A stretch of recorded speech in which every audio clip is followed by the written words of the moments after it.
23 day हम start कर रहे हैं, ठीक है। 23 डे की हम बात करेंगे। देख कुछ पॉइंट आ जाते हैं, उनको डिस्कस कर लेते, बढ़िया तरह से आपको ये समझना है, ठीक है। तो इसमें हम बात करेंगे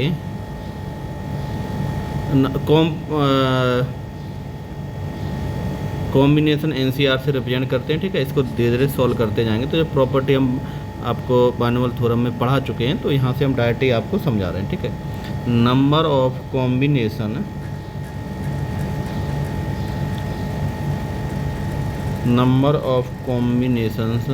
of N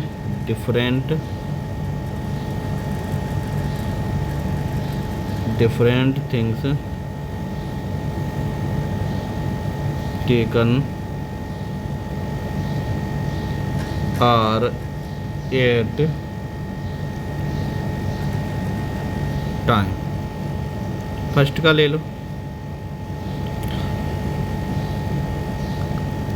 when P particular, ठीक है। देखो P पर्टिकुलर थिंग है, P है थिंग्स ऑल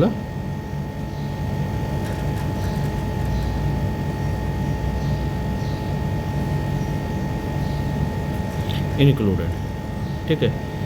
P अगर इधर देखो दोनों जगह शामिल हैं तो N minus P C R minus P. Clear हो गया। P इसमें क्या है कि जैसे मान लीजिए आपको 10 पेन है, ठीक है। 10 पेन हैं आपके पास, उसमें से बोल रहे हैं 2 पेन को स्पेशल कर, 2 पेन जो हैं वो आपको हमेशा लेना है और आपको 5 पेन सेलेक्ट करने हैं। तो सीधी सीधी बात है, 2 तो फिक्स कर दिए नहीं आपने, 2 फिक्स किए कि नहीं किए, कि भाई आपको 2 तो लेने ही हैं हमेशा। तो इसका सीधा सीधा मतलब है कि 2 उससे कैंसिल कर दो, 5 लेने थे उससे -2 कर दो, यानी आपको 8 में से 3 ही तो लेने हैं, बाकी 2 तो पहले से ही फिक्स है। तो ये इस पॉइंट का मतलब यही था आपका। क्लियर हो गया। चलिए सेकंड पॉइंट की बात करते हैं। इसी टाइप में सेकंड बनता है। सेकंड क्या है, वेन, ठीक है। अगर वेन जब आपसे बोल रहा है कि P पर्टिकुलर थिंग है,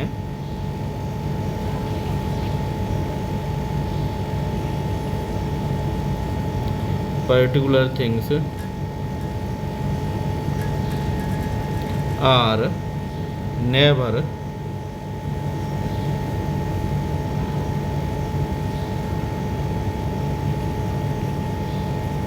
included N minus P R. Clear हो गया। अब इसमें क्या बोल रहा है कि P जो है वो कभी भी शामिल नहीं होनी चाहिए, ठीक है। तो P कभी भी, अब देखो कोई चीज़ सेलेक्ट करनी, मान लीजिए क्या है कि आपके स्कूल में मान लीजिए 1000 स्टूडेंट है, 1000 स्टूडेंट है। अब हमने बोल दिया कि जो 11th क्लास के जो स्टूडेंट है वो कभी भी शामिल नहीं होने चाहिए, ठीक है। 11th क्लास के, अब 11th क्लास के मान लो 400 हैं, ये शामिल नहीं होने चाहिए, ठीक है। तो कितना बचेगा आपके पास, 600। अब जो बात करोगे आप ये 600 में ही तो करोगे, वही चीज़ यहाँ पे हो रही है। P पर्टिकुलर थिंग कभी भी आपका क्या बोल रहे हैं कि शामिल नहीं होनी चाहिए, ठीक है। तो ये थोड़ा सा यहाँ पे रफ कर दे, NPR नहीं NCR होगा, P है इसलिए हो गया नहीं, तो ये P हो गया CR। क्लियर होगा, ठीक है। अब एक और पॉइंट है, थर्ड पॉइंट है इसी में, ठीक है। ये आपका थर्ड पॉइंट है। थर्ड पॉइंट में बोल रहा है व्हेन P जो पर्टिकुलर है, particular think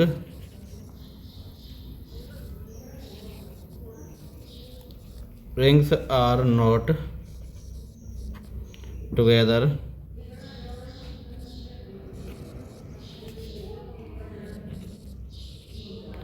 together in any selection, ठीक है। अब इसमें बोल रहा है पी जो है वो साथ साथ नहीं आनी चाहिए, पी पर्टिकुलर थिंग है वो साथ साथ नहीं आनी चाहिए। तो एन सी आर एक ऐसा है जिसमें सब कुछ आ रहा है, साथ भी हैं और अलग अलग भी हैं, एक ऐसी कंडीशन है। हमने माइनस क्या कर दिया, पी कभी भी नहीं आ रहा है, नहीं पी हमेशा दोनों में कॉमन है, ये चीज़ हमने इसमें माइनस कर दी। समझ में आ गया? एक बार और इसको समझाते। इसमें बोला है कि एक ऐसी कंडीशन है कि पी क्या है, कभी भी साथ साथ नहीं आए, यही बोल रहा है यहाँ पे। ये बोल रहा है पी जो है नॉट टुगेदर, साथ साथ नहीं आनी चाहिए। तो हमने क्या किया, एनसीआर ले लिया। एनसीआर यानी जनरली हमने इसको सिलेक्शन निकाल लिया। अब हम यहाँ पे बोल रहे हैं माइनस कर दिया एनपीआर और आरपीआर। ये जो क्या है, ये वो कंडीशन है जब पी हमेशा फिक्स है, समझ रहे? तो टोटल में से माइनस कर दिया तो साथ साथ वाले निकल आएंगे, ठीक है। चलिए अब नेक्स्ट, ये तो हो गया, एक पॉइंट क्लियर हुआ सभी को, ठीक है। मोस्ट इम्पोर्टेंट पॉइंट है, जो ज़रूरी पॉइंट है। क्वेश्चन आपके इजी हो जाएंगे, जल्दी से आप इनको सॉल्व करने लगोगे, ठीक है। अब यहाँ पे नेक्स्ट पे आते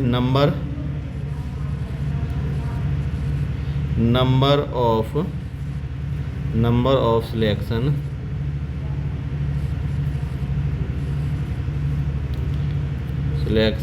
of are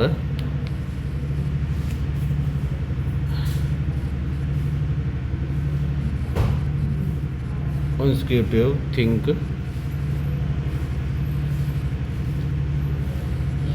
out of n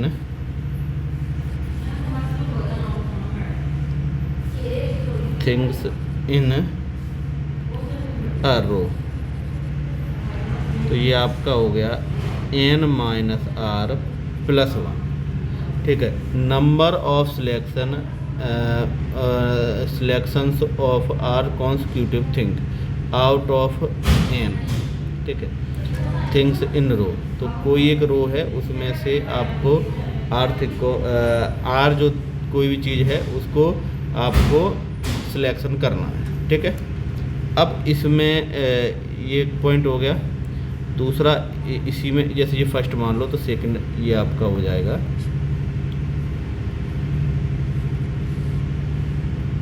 ठीक है। सेकंड हो जाएगा number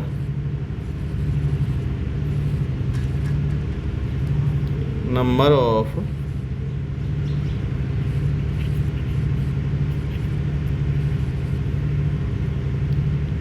selection of are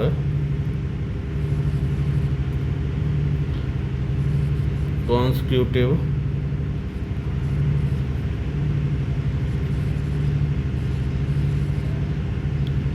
things out of n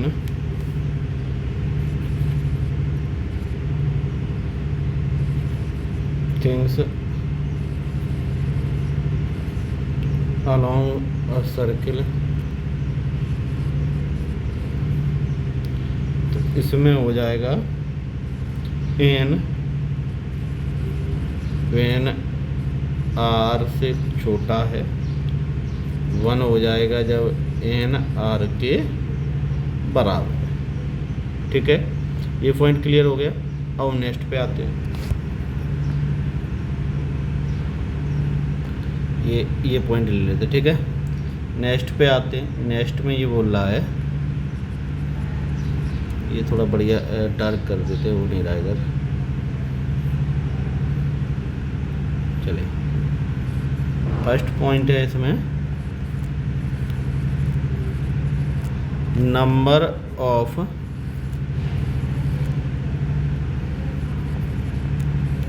selection of 0 और more things out of n different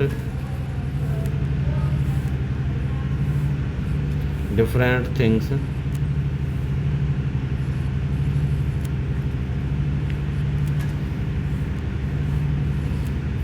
NC0 NC1 NC2 dot dot dot plus NCN, अगर इस तरह से है, ठीक है। Number of selections of zero more than thing of N different things, तो ये आपका होगा इस तरह से लिखा हो तो 2 की पावर n होता है, ठीक है। अब इसके दूसरे पॉइंट की बात कर लो। दूसरा पॉइंट होगा इसमें number of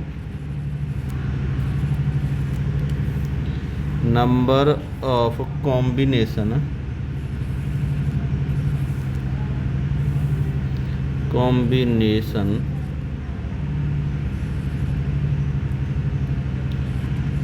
of n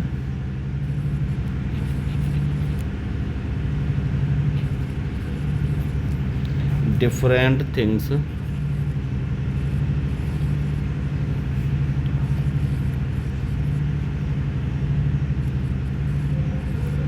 selecting at least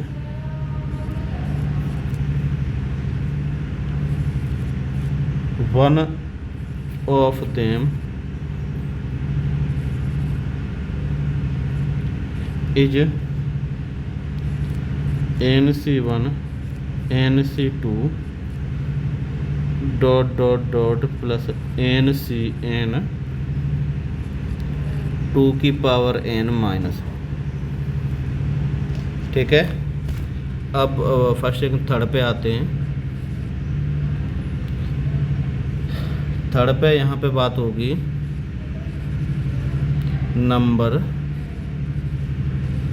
number of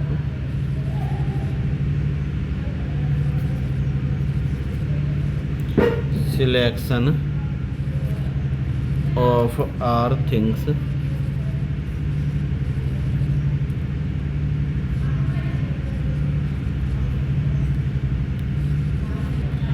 out of n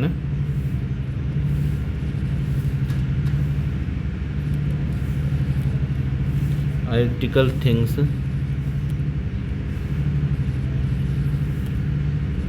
is 1। इसमें बोला number of selection of R different things out of N identical things, ठीक है। तो देखो अगर हम सिलेक्शन करना है आर थिंग्स का तो किस में से एन आइडेंटिकल थिंग्स में थे, तो इसका क्या होगा 1 ही आएगा, ठीक है। ऐसे ही कुछ पॉइंट हैं जो आपको ध्यान रखने हैं, तो यहाँ पे हम उनको और भी डिस्कशन कर लेते हैं। इसमें बोल रहे हैं number of selection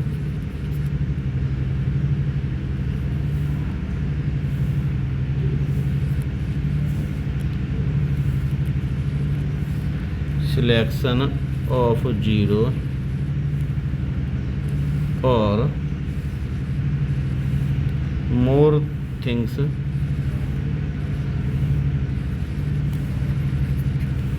out of an identical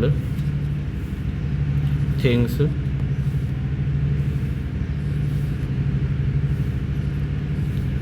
n plus 1,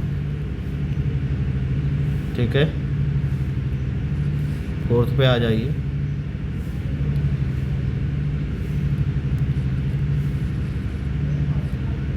number of selection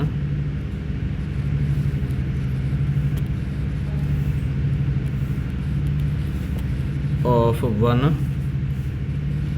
और more things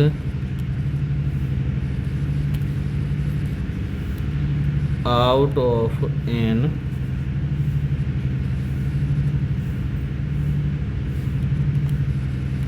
identical things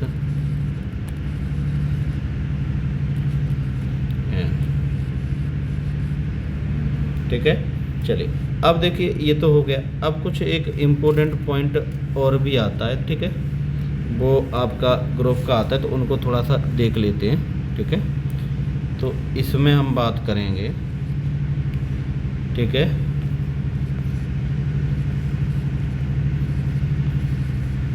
division into group,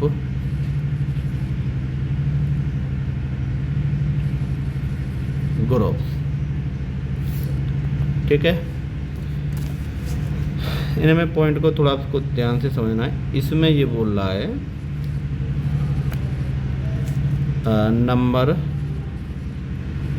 number of way of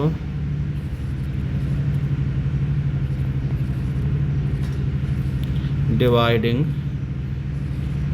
m plus n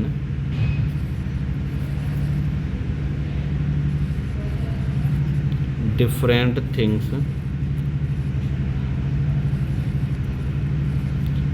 in two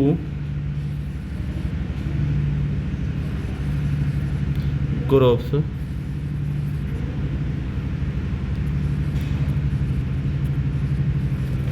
containing m and n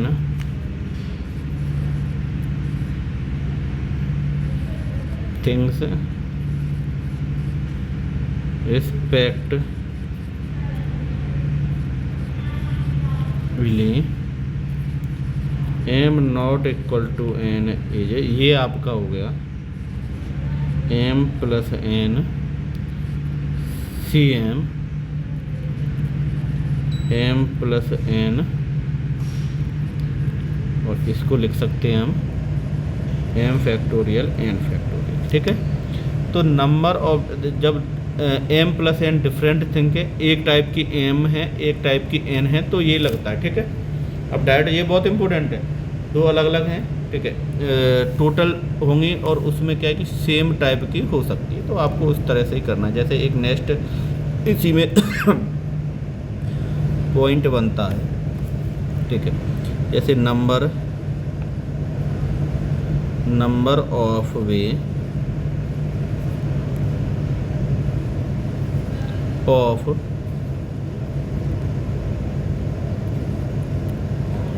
dividing m plus n plus p different thing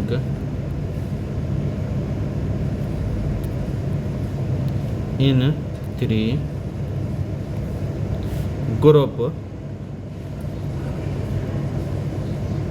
groups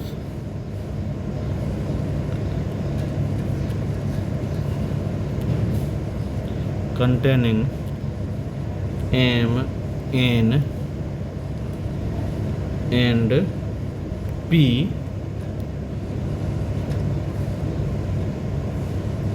things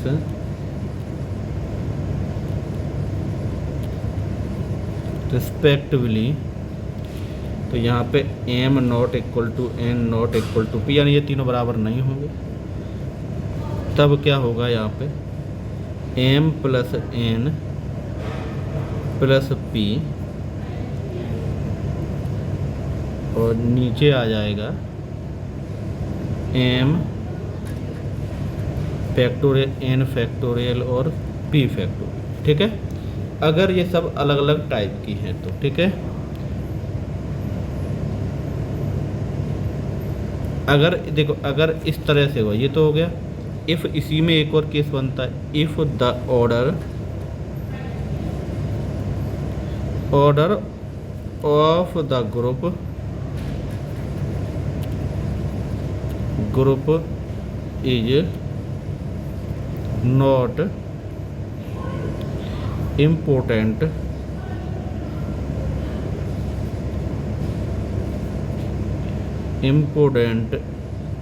and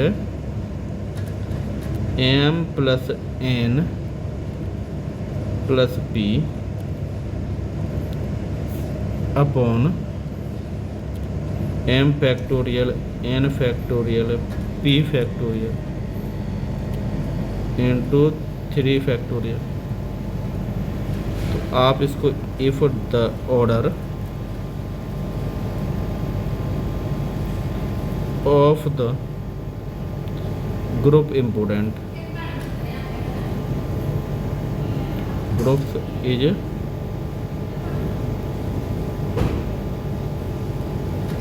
important, ठीक है। तो इस type का हो गया, ये भी point आते। तो हमने कुछ पॉइंट यहाँ पे डिस्कस किए, अब इनके हम कुछ क्वेश्चन लेते हैं, ठीक है। इन होटल, ठीक है। अब देखिए इस क्वेश्चन को ध्यान से समझेंगे। कोई होटल है, ठीक है, और 4 रूम आर अवेलेबल, उसमें 4 रूम हैं और 6 person be accounted in these 4 rooms in such a way. तो 6 पर्सन हैं जो उन 4 रूम में रहना चाहते। Each these room at least 1 person and at most 2 person when the number of possible way in this can be done, ठीक है। तो इधर देखिए वो बोल रहा है कि आपके पास कितने हैं, आपके पास 4 रूम हैं और 2 ज़्यादा से ज़्यादा 2 रख सकते हो, कम से कम एक रूम में एक रह सकता है, ठीक है। तो ये कंडीशन आपको पहले से ही गिवन है, ठीक है। अब आपसे पूछ रहा है कि कितने तरीके हो सकते हैं, ठीक है। तो सबसे पहले हमने कहा क्या, we can have 4 group, 4 group बनेंगे, 4 रूम में तो 4 ही ग्रुप बनेंगे, ठीक है।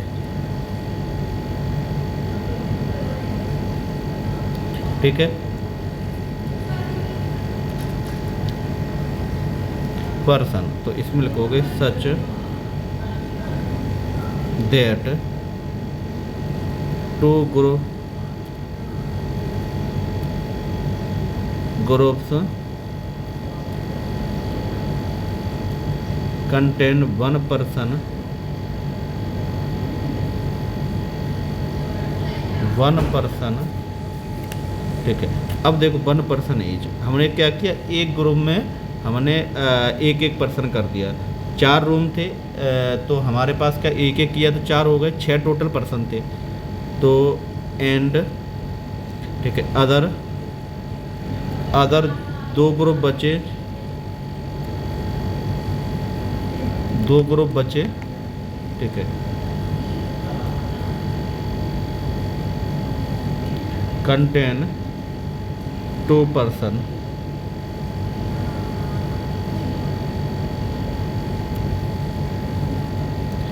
ईच, तो क्या हो सकते हैं, 2 2 + 2 + 1 + 1, ऐसे ही तो आप रख सकते हो। ये होगा कि नहीं होगा। अब ये किस तरह से हो रहा है, इधर देखो। अब आप 2 रख सकते हो, किसी में भी 2 रख सकते हो, समझ में आया कि नहीं आया। तो अब इधर देखो, यहाँ पे हम बात करेंगे number of way to 4 group from group, ठीक है, फ्रॉम द ग्रुप। देखो सीधी सीधी बात है, 4 रूम में 6 पर्सन है, ठीक है। तो सब में एक एक जाएगा, जाएगा कि नहीं जाएगा। अब 2 हैं, इधर देखो, यहाँ पे हम बता रहे हैं, इधर देखो, जैसे मान लो 4 रूम है, 1 2 3 4, इसमें भी एक एक एक हो गए। अब बचे हमारे पास 2, अब 2 क्या होगा, इसमें हो सकते हैं या फिर इधर या फिर इधर, ये कंडीशनें बनेंगी, ठीक है। तो वो ही यहाँ पे बोल रहा है, ठीक है। तो यहाँ पे आप बात करोगे, यहाँ पे बात होगी 6 फैक्टोरियल, यहाँ पे होगा 2 factorial 2 factorial 1 factorial 1 factorial into 1/2 factorial into 1/2 factorial, ठीक है। अब इसको आप सॉल्व कर लो। इसको सॉल्व करना है तो आप करो 6 × 5 × 4 × 3 × 2 × 1, नीचे 2 × 2 × 2 × 2, यही होगा, ठीक है। इसको सॉल्व कर लो। जैसे ही आप सॉल्व करोगे 2 से ये कट जाएगा, 2 से तो ये 2 बचेगा, वो भी कट गया, इस 2 से ये कट गया, इस 2 से ये कट गया, ठीक है। तो बचा कितना, 9 और 5, तो ये आपका 45 आंसर आ गया। क्लियर हुआ ये आपका 45 हो गया आंसर। अब हम नेक्स्ट क्वेश्चन की बात करेंगे। अब हम यहाँ पे बात कर रहे हैं, ठीक है। अब यहाँ पे हम क्वेश्चन की बात कर रहे हैं, ठीक है। अब इधर total number of 6 digit number which only and all 5 digit ये है अपीयर्स, ठीक है। अब क्वेश्चन ये कह रहा है कि आपके पास जो गिवन डिजिट हैं, ठीक है, गिवन डिजिट्स, ठीक है, और डिजिट हैं आपके पास 1, 3, 5, 7 और 9, ये आपके पास डिजिट हैं, ठीक है। अब इधर देखिए, अब इनका यूज करेंगे, ठीक है, इनका यूज करके आप कितने नंबर बना सकते हो, ये वो बोल रहा है। डिजिट 5 पे नंबर हमको बनाना है एक 6 का, समझ रहे हैं कि नहीं समझ रहे हैं? तो अब यहाँ पे क्या होगा, एक डिजिट तो हमको रिपीट करना पड़ेगा, तो यहाँ पे हम लिखेंगे 4 डिजिट 2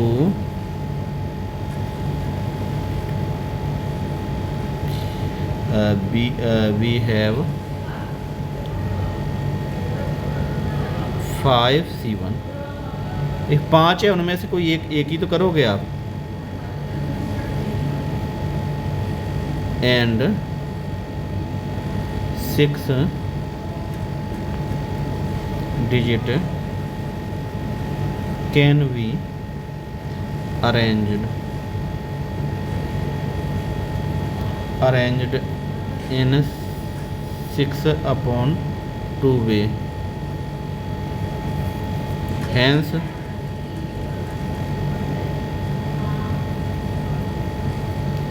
total 6 digit नंबर, इसको आप लिखोगे 5 और यहाँ पे 6 फैक्टोरियल अपॉन 2 फैक्टोरियल, ठीक है। तो ये आपका आंसर हो गया, क्लियर हुआ, ठीक है। 2 क्यों लिखा हुआ है, 2 इसलिए लिखा हुआ है,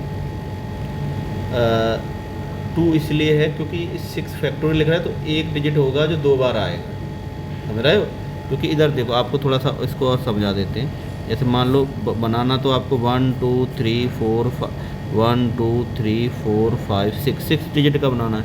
अब 1 2 3 4 5 ये हो गए। तो अब इधर देखिए, जो एक डिजिट होगा कोई भी हो सकता है, तो वो क्या होगा, सेम होगा। तो जो सेम रहता है उतने का डिवाइड दिया जाता है। मान लीजिए बता रहा हूँ, जैसे मान लो आपका हो गया, कौन से डिजिट यूज करने हैं, 1 3 5 7 और 9। अब एक डिजिट होगा वो तो रिपीटेड ही होगा। मान लीजिए आपका 3 ले लिया, तो 3 जो होगा, तो इसलिए हमको 2 फैक्टोरियल का डिवाइड देना पड़ा, ठीक है। तो ये आपको समझ में आ गया, 2 फैक्टोरियल का डिवाइड। अब आपका 5 कहाँ से आया? अब देखो, वो डिजिट क्या हो सकता है, वो डिजिट आपका 1 भी हो सकता है, ये सभी में कोई भी हो सकता है, नहीं तो इसलिए वो 5 का मल्टीप्लाई हो रहा है। कि कौन सा है ये पता थोड़ी है, 1 लिया 2 लिया, तो इसलिए 5 का मल्टीप्लाई कर दिया। तो ये क्लियर हो गया। चलिए अब नेक्स्ट पे आते हैं। चलिए अब इधर देखिए, अब हम नेक्स्ट क्वेश्चन पे आ जाते हैं, ठीक है। इसमें एक वर्ड दिया गया है एग्जामिनेशन, ठीक है। एग्जामिनेशन दिया गया है, तो आपको 4 letter word with without meaning that can be formed the 11 letter, ठीक है। इनमें से कोई भी लेटर का यूज करके आपको बनाना है, ठीक है। कोई दिक्कत वाली बात नहीं है। तो सबसे पहले आप लिख दो यहाँ पे द वर्ड जो आपको दिया गया है,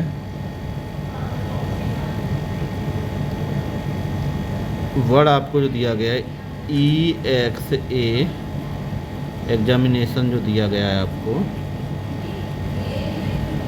तो इसमें N है आपका 2, A है आपका 2 और I है आपका 2, बाकी के आपके सेम, ठीक है। बाकी का 1 है, तो 1 से हमें कोई फ़र्क पड़ नहीं रहा है, ठीक है।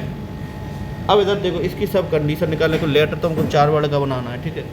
तो जितने भी तरीके हो सकते हैं सब आपको यहाँ पे सोचने पड़ेंगे, ठीक है। अब इधर देखिए, टोटल तो 11 है, ठीक है। 11 में 3 क्या है, रिपीटेड है, केस फर्स्ट बना आपका if all letter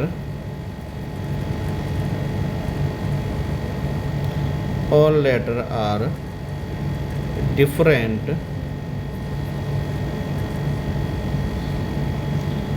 different than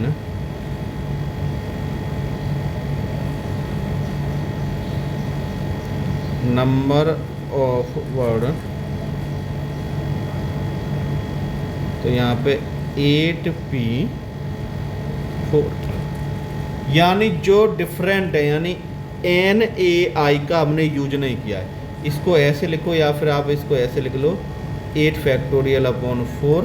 तो इसको आप सॉल्व करके हम डायरेक्टली लिख रहे हैं, ठीक है। तो ये हो जाएगा आपका 1680।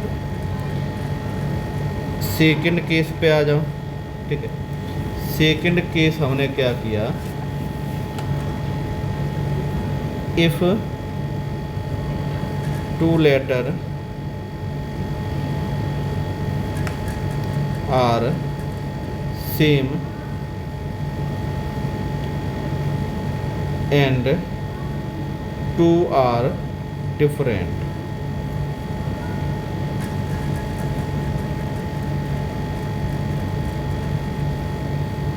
then number of word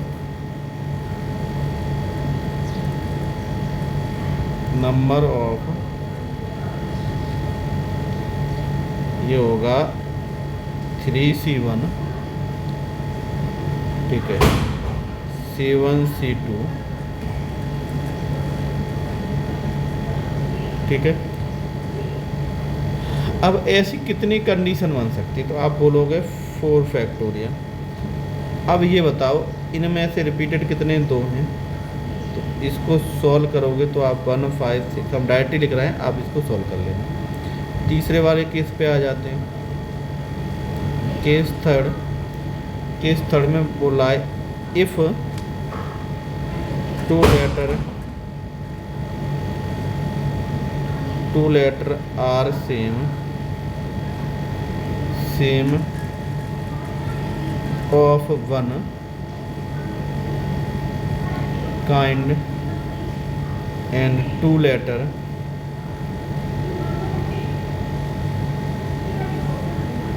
are, तो ये आपका हो गया 3C2 4 फैक्टोरियल 2 फैक्टोरियल और 2 फैक्टोरियल। तो आपका कितना आ गया 18। आप यहाँ पे बोल सकते हो total number of word 1680 plus 756 plus 8, total किया 245। ये आपका आंसर क्लियर हो गया ये,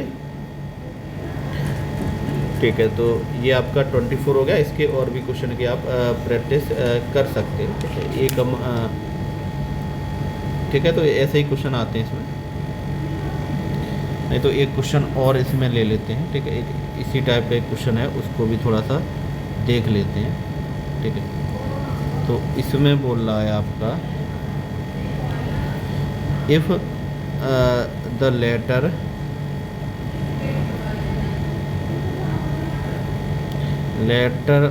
of the word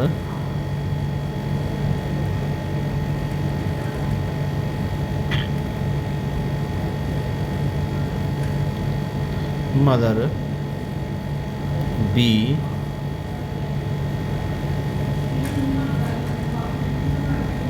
permuted and all the word so formed with or without meaning, with or without meaning, be list as in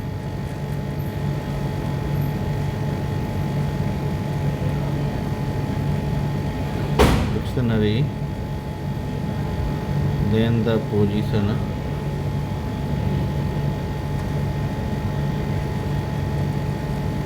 of the word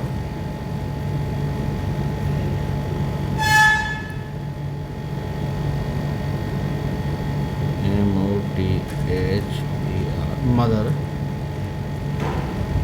is. ठीक है, अब इधर देखिए यहाँ पे हम 28 क्वेश्चन की हम बात कर रहे हैं। ठीक है, अब देखो 28 क्वेश्चन की बात क्या होगी, यहाँ पे हमको क्या है, इसका रेंज बताना है। ठीक है, वर्ड दिया है मदर। ठीक है, तो हमको ये जो वर्ड दिया है, ठीक है, तो इसको ABCD के अकॉर्डिंग लिख लेते हैं। ठीक है, तो स्टार्टिंग जैसे मदर है, ये तो है ही, मदर में सबसे पहले क्या आता है, E, ABCD, E आता है, E के बाद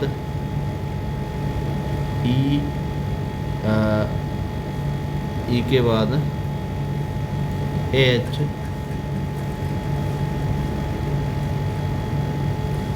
ठीक है,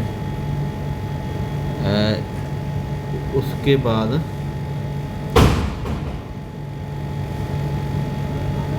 ठीक है